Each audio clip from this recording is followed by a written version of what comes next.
வணக்கத்துடன் pepper and salt அரசியல் என்கின்ற இந்த வலையொலியில் உங்களை சந்திப்பதில் உண்மையிலே பெருமகிழ்ச்சி அடைகின்றேன். ஒவ்வொரு நாளும் அறியாத பல செய்திகளை உங்கள் முன்னால் தொகுத்து வழங்கி கொண்டிருக்கின்றேன். உண்மையிலே இப்பொழுது அதற்கு வரவேற்பு கிடைத்து கொண்டிருக்கிறது. ஒரு பெரிய மகிழ்ச்சி தான். இன்று ஒரு பெரிய விடயத்தை மையப்படுத்தி தான் நான் சொல்லப் போகின்றேன். சார்லி சாப்ளின் இறந்து போகிறார். 1977 ஆண்டு டிசம்பர் 25 அவர் இறந்து போகிறார். அவரை கொண்டு போய் அடக்கம் செய்கிறார்கள் ஒரு கல்லறை தோட்டத்தில். சுவிட்சர்லாந்தில் தான் அந்த கல்லறை தோட்டத்தில் அடக்கம் செய்கிறார்கள். அடக்கம் செய்த மறுநிமிடமே அன்று இரவே சார்லி சாப்ளினுடைய உடல் காணாமல் போய்விடுகிறது. அந்த அடக்கம் செய்யப்பட்ட கல்லறையில் இருந்து யாரோ சார்லி சாப்ளினுடைய உடலை எடுத்து சென்று விடுகிறார். அதன் பின்பு 2 நாட்கள் அந்த உடல் எங்கிருந்தது என்றே தெரியவில்லை. அந்த உடலை எப்படி மீட்டார்கள்? எதற்காக திருடப்பட்டது சார்லி சாப்ளினுடைய உடல்? இது ஒரு பெரிய கேள்வியாக அப்பொழுது இருந்தது. அதற்கான விடைகளும் அப்பவுமே கிடைத்தன. அதை குறித்த சில தகவல்களைத்தான் நான் தேடி எடுத்து உங்கள் முன்னால் வைக்கலாம் என்று நினைக்கின்றேன். எப்பொழுதுமே மரபணு அப்படி சொல்லுவார்கள். இப்பொழுது தந்தைக்கு என்ன திறன் இருக்கிறதோ அது மகனுக்கு வரும் என்று குறிப்பிடுவார்கள். சில நேரங்களில் அவைகள் மாற்றங்களை ஏற்பட்டுவிடும். சார்லி சாப்ளினுடைய தந்தையார் பெயர் சார்லஸ் சாப்ளின். இவர் ஒரு பெரிய பாடகர். சார்லி சாப்ளினுடைய தாயார் கூட ஒரு பாடகர் தான். எனவே இவர்களுடைய திறன் சார்லி சாப்ளினுக்கு வந்ததில் வியப்பில்லைதான். ஆனால் எப்படி சார்லி சாப்ளின் தன்னை அந்த நாடக மேடைக்கும் பாடல் அரங்கத்திற்கும் கொண்டு செல்கிறார் என்கின்ற கதையை கேட்கின்ற பொழுது உங்களுக்கு பல விடயங்கள் தெரிவதற்கான வாய்ப்புகள் இருக்கிறது. சிறுவனாக இருக்கின்ற பொழுது சார்லி சாப்ளினுடைய குடும்பம் பெரிய வசதியான குடும்பம் இல்லை. காரணம், ஒரு பாடகர் கலைஞர்களுடைய வாழ்வியல் அப்பொழுது ரொம்ப கஷ்டத்தில் இருந்த காலகட்டம்.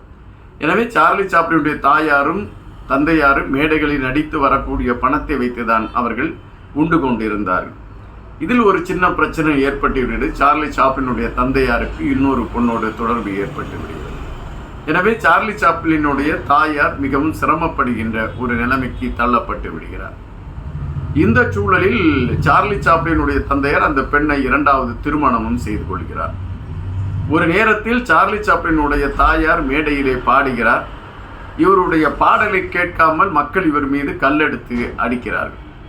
ஒரு ஓரமாக இதை பார்த்து கொண்டிருந்த சார்லி சாப்ளினுடைய மனதிலே பெரிய வலி ஏற்படுகிறது. என் தாயார் நன்றாகத்தானே பாடுகின்றார்கள், எதற்காக அவர் மீது இவ்வளவு கல்லெறிகிறார்கள் என்ற வருத்தம். அப்பொழுது சார்லி சாப்ளினுக்கு 6 வயது என்று குறிப்பிடுகிறார்கள். எனவே சார்லி சாப்ளின் அந்த கல்லெறிந்து கொண்டிருந்த அந்த தாயார் கல்லெறிந்த அந்த இடத்திலே தாயார் கீழே இறங்கியவுடன் இவர் அந்த மேடையிலே ஏறி தாயார் பாடிய அதே பாடலை அவர் பாடுகிறார். அது மக்கள் மத்தியிலே ஒரு பெரிய வரவேற்பை பெற்றுவிடுகிறது. அதன் பின்பு சார்லி சாப்ளின் தொடர்ச்சியாக மேடைகளிலே பாடவும் மேடைகளிலே சிறு சிறு நாடகங்கள் நடிப்பதற்கும் ஆரம்பிக்கின்றார். அப்படித்தான் ஒரு மேடையிலே அவர் நாடகத்தை நடித்து கொண்டிருக்கக்கூடிய சூழலிலே ஒரு நாடகத்தின் இயக்குனர் பார்க்கிறார். இந்த சிறுவனிடம் ஒரு பெரிய திறமை இருக்கிறது, இவனை நாம் ஏன் உபயோகப்படுத்தி கொள்ளக்கூடாது என்று நினைக்கின்றார். எனவே அவர் சார்லி சாப்ளினை அழைக்கிறார். நீ என்னோடு வருகின்றாயா? நான் நடத்துகின்ற நாடக கம்பெனியில் உன்னையும் நான் இணைத்துக் கொள்கிறேன் என்று குறிப்பிடுகின்றார். அந்த காலகட்டங்களில் நாடகம்தான் பிரதான ஒரு களத்தை எடுத்திருந்த ஒரு காலகட்டம். எனவே சார்லி சாப்ளின் ஒத்துக்கொள்கிறார். சரி, நான் வருகிறேன், எப்படியாவது என் குடும்பத்தில் இருக்கக்கூடிய கடன்கள் தீர்க்க வேண்டும், எல்லோருக்கும் வயிறு நிறைய நான் உணவு கொடுக்க வேண்டும் என்கின்ற நிலைப்பாட்டில் சார்லி சாப்ளின் அதற்கு ஒத்துக்கொள்கின்றார். அந்த டைரக்டர் அந்த இயக்குனர் சார்லி சாப்ளினை அழைத்து கொண்டு செல்கின்றார். ஏஜ் 5 என்கின்ற ஒரு நாடகம் முதலாக அந்த நாடகம் அரங்கேற்றப்படுகிறது. அந்த நாடகத்திலே நடித்த சார்லி சாப்ளினுக்கு பெரிய வரவேற்பு மக்கள் மத்தியிலே கிடைக்கிறது. உடனடியாக இந்த நாடகத்தை பல இடங்களில் அரங்கேற்றுகிறார்கள். எல்லா இடத்திலுமே சார்லி சாப்ளினுக்கு பெரிய வரவேற்பு கிடைக்கிறது. அதன் பின்பு இந்த நாடகத்தின் 2ஆம் பாகம் 3ஆம் பாகம் என்று பல பாகங்கள் நடத்தப்படுகின்றது. அனைத்து பாகங்களிலுமே சார்லி சாப்ளின் நடிக்கக்கூடிய ஒரு களம் அமைந்து கொண்டே இருக்கின்றது. சார்லி சாப்ளின் அதன் பின்பு லைம் லைட் என்கின்ற திரைப்படத்திலே நடிப்பதற்கான ஒரு வாய்ப்பு கிடைக்கிறது. அந்த திரைப்படத்தில் நடிக்க ஆரம்பித்த சார்லி சாப்ளினுக்கு ஒரு பெரிய எதிர்காலம் வருகிறது. அதன் பின்பு அவர் பல திரைப்படங்களில் நடிக்கிறார். உலகத்திலே ஒரு பெரிய அடையாளமாக மாறிவிடுகிறார். சார்லி சாப்ளின் நடிக்க ஆரம்பித்த காலகட்டத்தில் அவருக்கு இயக்கம் தெரியும், கதை எழுத தெரியும், நடிக்க தெரியும், தயாரிக்க தெரியும் என பல திறன்கள் அவரிடம் இருந்த காரணத்தினால் அவர் எல்லோராலும் உற்று நோக்கக்கூடிய ஒரு மனிதனாக இருந்தார். அந்த காலகட்டத்தில் திரைப்படத்தில் நடிக்க வேண்டும் என்றால் உயரமான ஒரு நபராக இருக்க வேண்டும், நல்ல உடல்வாகி இருக்க வேண்டும். ஆனால் சார்லி சாப்ளின் 5.5 அடி உயரம்தான், ரொம்ப மெலிந்த ஒரு நிலையில்தான் அவர் இருந்தார். ஆனால் அவரை மக்கள் ஏற்றுக்கொண்டார்கள். காரணம், சமுதாயத்தில் புறையோடி கொண்டு இருக்கக்கூடிய பல விடயங்களை சார்லி சாப்ளின் துணிந்து தன்னுடைய கருத்துகளாக பதிவிட்டார். தன்னுடைய படங்களில் அவைகளை எடுத்து வைத்தார். சார்லி சாப்ளினை நாம் ஒரு நகைச்சுவை நடிகராக மட்டும் பார்க்க முடியாது, அதற்கு மேலும் அவரை பார்க்க முடியும். இதனால் பல நாடுகளிடம் சார்லி சாப்ளினுக்கு எதிர்ப்பு கிளம்பின. இந்த சூழலில் சார்லி சாப்ளின் கடைசியாக சுவிட்சர்லாந்தில் போய் தங்கியிருக்கிறார். சுவிட்சர்லாந்தில் தங்கியிருந்து தன்னுடைய திரைப்படம் சார்ந்த அனைத்து விடயங்களையுமே அவர் செய்து கொண்டிருந்தார். இதில் சிறந்த நடிகருக்கான விருதெல்லாம் அவர் பெறுகிறார்.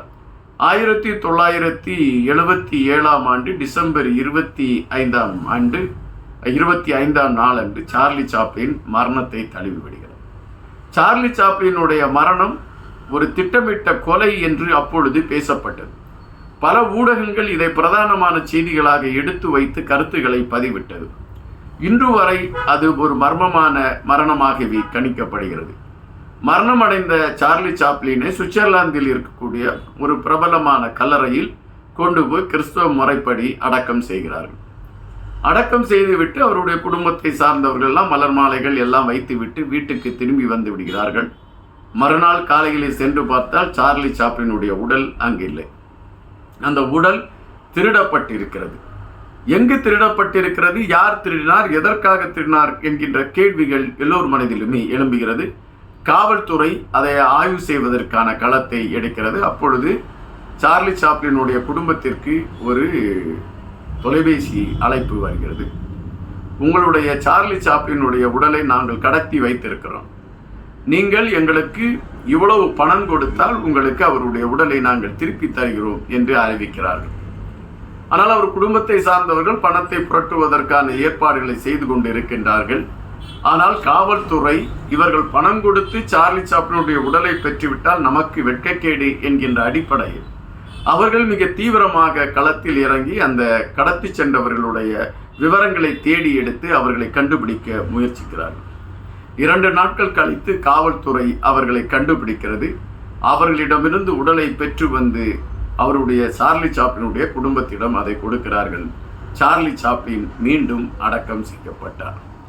ஒரு நகைச்சுவை கலைஞனாக திரையுலகத்தில் அறிமுகமான சார்லி சாப்ளின் பல அரசுகளுக்கு அச்சுறுத்தலாக இருந்தார் என்பது நிஜம். காரணம், அவர் திரைத்துறையில் வைத்த பல கருத்துகள் பல அரசுகளை சிந்திக்க வைத்தது என்பதும் நிஜம்.